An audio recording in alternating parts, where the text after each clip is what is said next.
بسم اللہ الرحمن الرحیم اللہم صلی علی فاطمہ و ابیہا و بعلہا و بنیہا و سر المستودع فیہا بعدد ما احاط به علمک۔ موضوع گفتگو یہ ہے کہ آیا جناب ابو بکر حضرت زہرا سلام اللہ علیہ کے نماز جنازہ میں شریک ہوئے یا نہیں، اور انہوں نے نماز جنازہ پڑھا ہے یا نہیں۔ یہاں پہ اس موضوع کی جو آخری حدیث ہم بیان کر رہے ہیں، یہ حدیث ہے عبداللہ ابن عمر سے ہے۔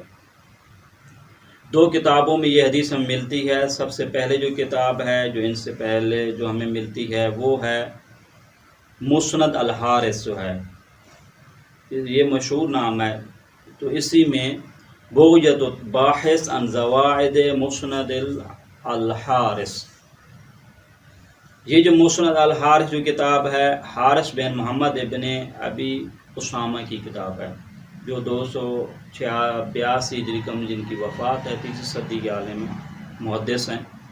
اور اس کتاب کو جو ترتیب دیا ہے، مرتب کیا ہے، اور اس میں اور اضافہ جات جس کو آپ کہہ سکتے ہیں، وہ ہے علی ابن ابو بکر و حیثمی نور الدین کی ہے، 807 ہجری قمری 8ویں صدی کے عالم ہیں۔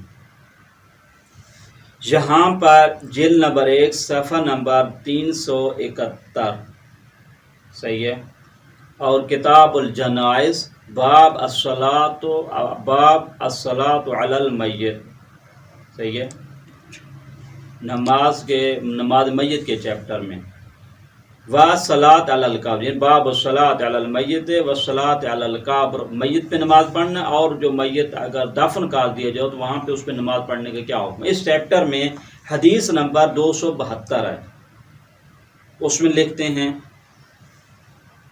اور چاپ جو ہے مرکز خدمت و السنہ و سیرت النبویہ مدینہ شریف کی ہے، پہلی چاپ ہے 1413 ہجری قمری۔ اسی کے بعد اسی طریقے سے یہ جو حدیث ہم بیان کر، اس کے مشابہ حدیث ہے، یعنی اس کا محتوا وہی ہے جو مسند الحارث میں ہے، وہ ہے معجم ابن العرابی۔ یہ جو ہے ابن العرابی جو ہے 4 صدی کے عالم ہیں، 340 ہجری قمری میں ان کی وفات ہے۔ پہلی جلد صفحہ نمبر 53 حدیث نمبر 57 میں نقل کرتے ہیں، تحقیق عبد المحسن بن ابراہیم کی ہے، دار ابن الجوزی سعودی عرب کی چاپ ہے، پہلی چاپ ہے 1997 میں۔ یہ حدیث وہاں پہ ہم ان کتابوں میں سب سے پہلے ہمیں ملتی ہے۔ وہ حدیث کیا دیکھیں، حدثنا حفص بن حمزہ حدثنا فرات بن صائب حدثنا میمون بن مہران حدثنا عبداللہ ابن عمر قال آخر ما کبر رسول اللہ صلی اللہ علیہ وآلہ علی الجنائز 4، یہ یعنی یوں سمجھے کہ پیغمبر نے جو آخری نماز جنازہ پڑھا کن تکبیروں کے ساتھ پڑھا، 4 تکبیروں کے ساتھ۔ یہاں پہ موضوع کیا ہے، 4 تکبیروں سے نماز جنازہ پڑھنے کی گفتگو ہے۔ وکبر ابو بکر علی فاطمہ 4، پھر اسی طریقے سے بیان کرتے ہیں کہ امام حسن علیہ السلام نے علی ابن ابی طالب پہ جو نماز جنازہ پڑھا وہ 4 تکبیریں پڑھی تھیں۔ امام حسین علیہ السلام جب جنازہ پڑھا تو بھی 4 تکبیریں ہیں۔ عبداللہ ابن عمر جو ہے اپنے والد پہ جب جنازہ پڑھا تو وہ بھی 4 تکبیروں کے ساتھ ہے۔ پھر فرماتے ہیں وَكَبَّرَتِ الْمَلَائِكَةُ عَلَىٰ آدَمَ 4، اور ملائکہ نے جو حضرت آدم علیہ السلام پہ جو نماز میت پڑھی تھی وہ بھی 4 تکبیروں کے ساتھ۔ اور محمد ابن حنفیہ نے جو نماز میت پڑھی تھی، عبداللہ ابن عباس کی میت نماز جو پڑھی تھی بالطائف 4 تکبیروں کے ساتھ ہے۔ بس موضوع کیا ہے، 4 تکبیریں۔ اس 4 تکبیروں میں یہ حدیث بیان کرتے ہیں کہ ابو بکر نے حضرت زہرا سلام اللہ علیہ پہ جو جنازہ پڑھا تھا وہ بھی 4 تکبیروں کے ساتھ انجام دیا تھا۔ یہ حدیث ہے۔ یہ حدیث کے مشابہ حدیث ہمیں بعد والی کتابوں میں ملتی ہے، دیکھیں اس کے مشابہ المستدرک علی الصحیحین حاکم نشاپوری کی کتاب ہے، اس میں حدیث نمبر 1423 ہے۔ جو وہ حدیث اسی حدیث کو انس بن مالک سے نقل کرتے ہیں تو وہاں پہ کیا فرماتے ہیں، غور کیجیے گا، وہاں پہ کبرت الملائکۃ علی آدم 4 وکبر ابو بکر علی النبی 4۔ اس حدیث پہلی جو ہم نے نقل کی ہے، عبداللہ بن عمر کیا کہتا ہے، وہاں پہ لکھا ہے کہ ابو بکر نے حضرت زہرا پہ جنازہ پڑھا 4 تکبیریں ساتھ، جبکہ اس حدیث میں کیا ہے، کبر ابو بکر علی النبی 4، یعنی پیغمبر اکرم صلی اللہ علیہ وآلہ وسلم پہ جو جناب ابو بکر نے جنازہ پڑھا تھا وہ کن کی تکبیروں ساتھ ہے؟ 4 تکبیریں. اس میں اس حدیث میں وہی مطالب ہیں لیکن اس میں وہ مطلب نہیں ملتا جو اس کتاب میں موجم ابن العرابی میں ہو یا مسند الحارث میں ہو. اسی طریقے سے سنن الدار القطنی دیکھیں، اس میں حدیث نمبر 1816 وہاں پہ یہی حدیث انس بن مالک سے ملتی ہے. وہاں پہ بھی یہ وکبر ابو بکر علی النبی صلی اللہ علیہ وسلم 4 4 تکبیریں کن پہ پڑھی ہیں انہوں نے؟ حضرت پیغمبر اکرم صلی اللہ علیہ وآلہ وسلم کے نماز جنازے پہ. اگرچہ اس حدیث کو بھی انہوں نے کیا کہا ہے؟ کہتے ہیں ضعیف ہے. دارقطنی کیا فرماتے ہیں؟ اب اس سے پہلے بھی ایک حدیث ہے،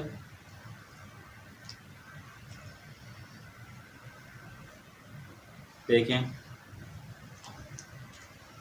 تو پس یہ جو حدیثیں ہمیں ملتی ہیں تو اس قسم کی حدیثیں، ان بعض حدیثوں میں یہ ملتا ہے یہ تعبیر ہی نہیں. وہاں پہ کیا تعبیر ہے؟ کبر ابو بکر علی النبی 4. تو یعنی بعد میں یہ ملتی ہے. چل جو بھی ہو مہم نہیں ہے ہمارے لیے. مہم یہ ہے کہ یہ حدیث جو برادران کی اس کتاب میں ہے، مسند الحارث میں ہے، موجم ابن العرابی میں ہے، اس کی حقیقت کیا ہے. یہ حدیث کے بارے میں دیکھیں، اس میں اہم ترین جو راوی موجود ہے، جو موضوع بحث ہے، وہ ہے فرات بن الصائب.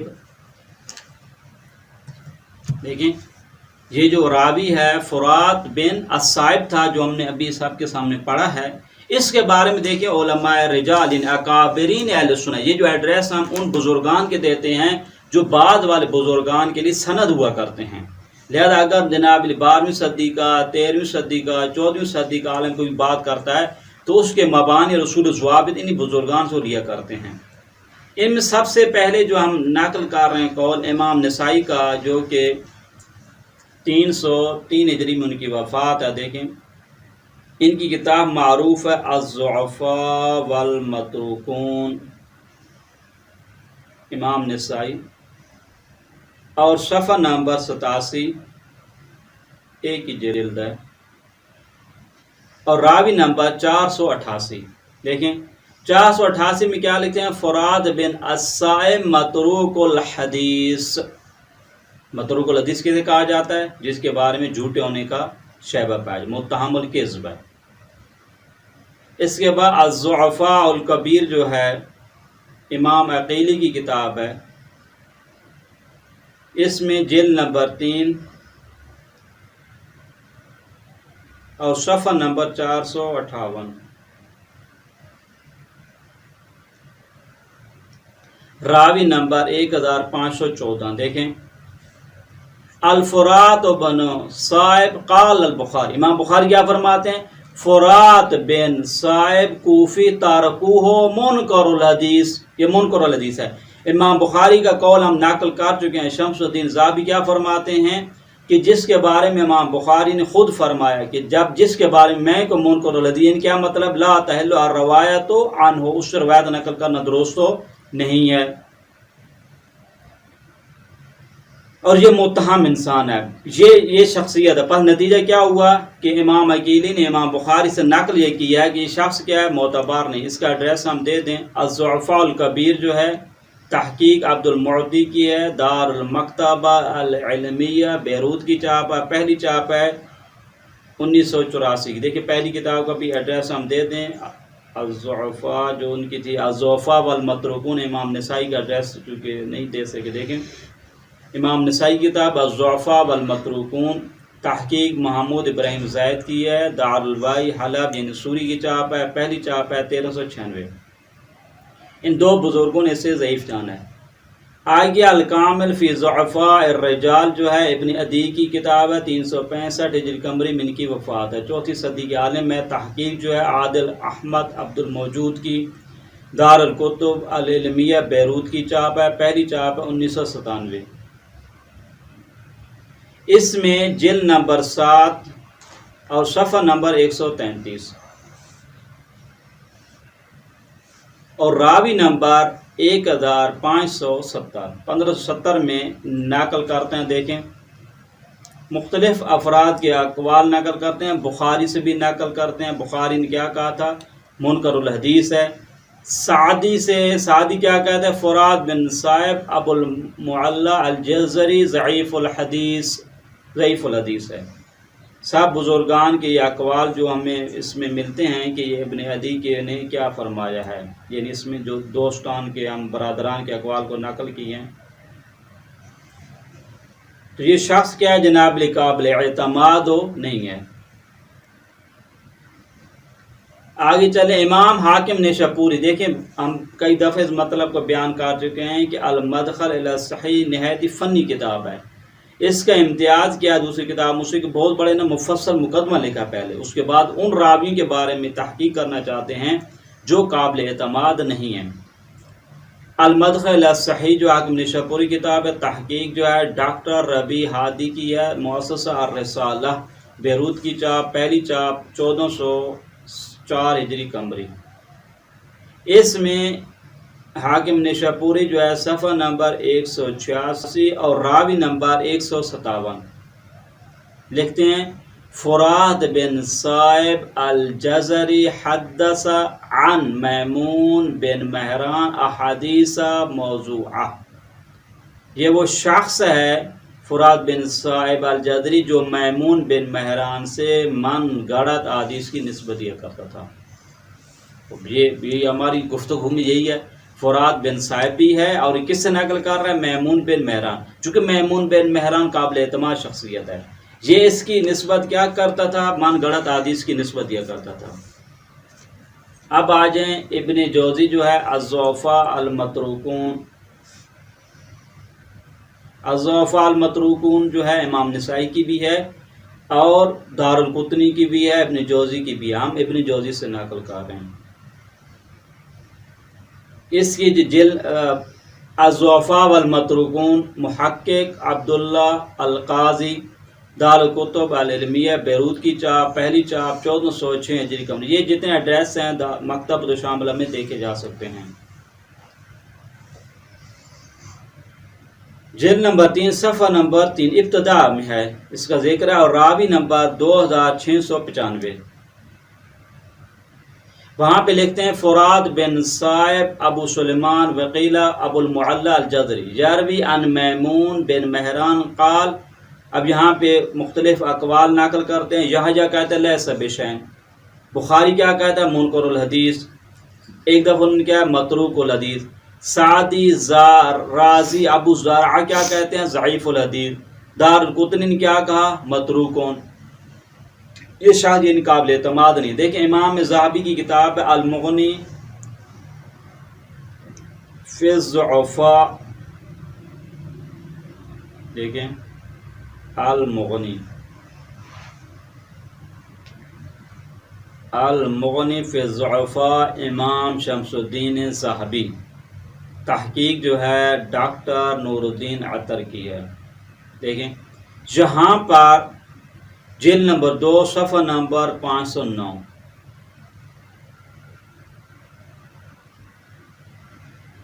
اور راوی نمبر 4892 دیکھیں فرماتے ہیں فرات بن صائب عن میمون بن مہران قال بخاری نے کیا کہا؟ یہ منکر الحدیث ہے، تارکوہ، یہ متروک، اس کی بات کبھی بھی آپ نقل نہ کرنا۔ بس یہ جتنے اقوال ہم نے بیان کیے ہیں برادران اہل سنت کی کتابوں سے ہم نے بیان کیا، اب تک جتنی ہم نے روایات بتائی ہیں کسی روایت میں بھی یہ نہیں ملتا ہے کہ مذکورہ جو راوی اس حدیث میں ہے وہ کیا ہے قابل اعتماد ہو۔ دیکھیں یہ جو ایک میں کلی طور پہ نتیجہ دے دیتا ہوں۔ پہلی روایت جو ہم نے بیان کی تھی الکامل فی ضعفاء رجال میں تھی، ابن عدی کی کتاب تھی، وہاں پہ جو موضوع بحث جو شخص تھا عبداللہ ابن محمد ابن ربیع القدامی، اس کے بارے میں ہمیں ملتا ہے یہ روایات تبدیل کر دیا کرتا تھا، یہ روایات گھڑا کرتا تھا، متہم الکذب بھی ہے، اور حتیٰ یہ بھی ملتا ہے کہ یہ انسان کیا ہے جھوٹی حدیث کی نسبت دیا کرتا تھا مالک بن انس کی جانب۔ ایک جب دوسری حدیث ہم نے بیان کی وہاں پہ قیس میں ربیع ہمیں ملتا ہے، قیس میں ربیع کے بارے میں بھی علماء کے مختلف اقوال تھے، اب مختلف کا مطلب یہ ہے کہ اس کے ضعیف ہونے کے بارے میں مختلف تعبیریں ملتی تھیں، تو سب نے کہا ضعیف ہے۔ پھر اسی روایت میں ایک شخص ہے مجالد بن سعید، مجالد بن سعید سے کافی ساری روایات ہیں۔ یہ مجالد بن سعید جو ہے شعبی سے نقل کرتا ہے، خب یہ شخص بھی کیا قابل اعتماد نہیں تھا۔ پھر ہم نے جناب ایک اور حدیث بیان کی تھی، سوار بن مصعب کی حدیث تھی، وہ نقل کرتا تھا مجالد سے اور وہ شعبی سے۔ مجالد بھی ضعیف ہے، اور خود سوار بن مصعب کے بارے میں مفصل ہم نے بتایا یہ کیا ہے، متہم الکذب ہے۔ ایک حدیث میں تھا عبداللہ ابن ابی المصاور تھا، اس کے بارے میں ہم نے بتایا تھا یہ شخص کیا معتبر نہیں ہے۔ پھر ہم نے جناب علی آج کی گفتگو میں بتایا کہ یہ جو ہماری گفتگو میں فرات بن صائب ہے، یہ آدمی معتبر نہیں ہے، ہلکہ حتیٰ کہ یہ بھی مدعی حدیثیں گھڑا کرتا تھا۔ محمد ابن زیاد الجدری کے بارے میں سبھی نے کہا کہ یہ کیا ہے، کذاب وضاع یضع الحدیث، یہ جھوٹا انسان ہے۔ بس نتیجہ کیا نکلا کہ جتنی حدیثیں بھی برادران اہل سنت اس موضوع پہ بیان کرتے ہیں کہ جناب ابو بکر حضرت زہرا سلام اللہ علیہ کے جنازے میں شریک ہوئے، نماز جنازہ پڑھایا، نماز جنازہ پڑھا، حتیٰ کہ امامت جنازہ کے فرائض بھی انہوں نے سنبھالے، یہ سب روایات ضعیف ہیں اور غیر معتبر ہیں۔ اب یہاں پہ ایک سوال کیا جا سکتا ہے جو کہ بعد بزرگان کا ہم نے فیس بکوں میں اور سوشل میڈیا پہ اور حتیٰ کہ بعد تحقیقی مقالہ جات میں یہ چیز دیکھنے میں آ رہی ہے، وہ کہتے ہیں ٹھیک ہے ہم بھی مانتے ہیں حدیثیں معتبر نہیں ہیں، حدیثیں کیا ہیں، ضعیف ہیں، لیکن ایک قانون ہے ہمارے، وہ کون سا ہے، جب حدیثیں متعدد ہوں، طریق متعدد ہوں، کثیر ہوں، زیادہ تعداد میں اگر حدیثیں ہوں تو یہ زیادہ تعداد میں ہونا اس کے ضعف کو ختم کر دیتا ہے۔ ٹھیک ہے، ایک اگر حدیث ہوتے ٹھیک تھا، چونکہ حدیثیں 4-5 ہیں، 5-6 حدیثیں ہیں اس موضوع پر، چونکہ زیادہ روایات ہیں، طریق زیادہ ہیں، مختلف طریقوں سے یہ مطلب نقل ہوا ہے، تو اس کا نتیجہ کیا ہوا، چونکہ قانون ہے جو قوی بعض و بعض قاعدہ قانون ہے، علم رجال میں یہ مطلب کی جاتا ہے، مصطلح الحدیث علم الدرائع میں، کہ اگر روایات متعدد ہوں ایک ہی موضوع پر، اگر وہ ضعیف ہی کیوں نہ ہوں، وہ جناب ایک دوسرے مل کے ایک دوسرے کے کیا بنتے ہیں، قرینہ بنتے ہیں، اس میں ضعف پان کیا ہو جاتا ہے، ختم ہو جاتا ہے۔ پس متعدد روایات کی وجہ سے ولو کے ضعیفی کیوں نہ، چونکہ قانون ہے جو قوی بعض و بعضا، اس قانون کے تحت ہم یہ کہتے ہیں کہ یہ اس کا جو مضمون ہے، جس کا مطلب ہے یہ صحیح ہے۔ کیا مطلب ہے، یعنی جناب ابو بکر نے نماز جنازہ میں شرکت کی ہے، نماز جنازہ بھی پڑھایا ہے۔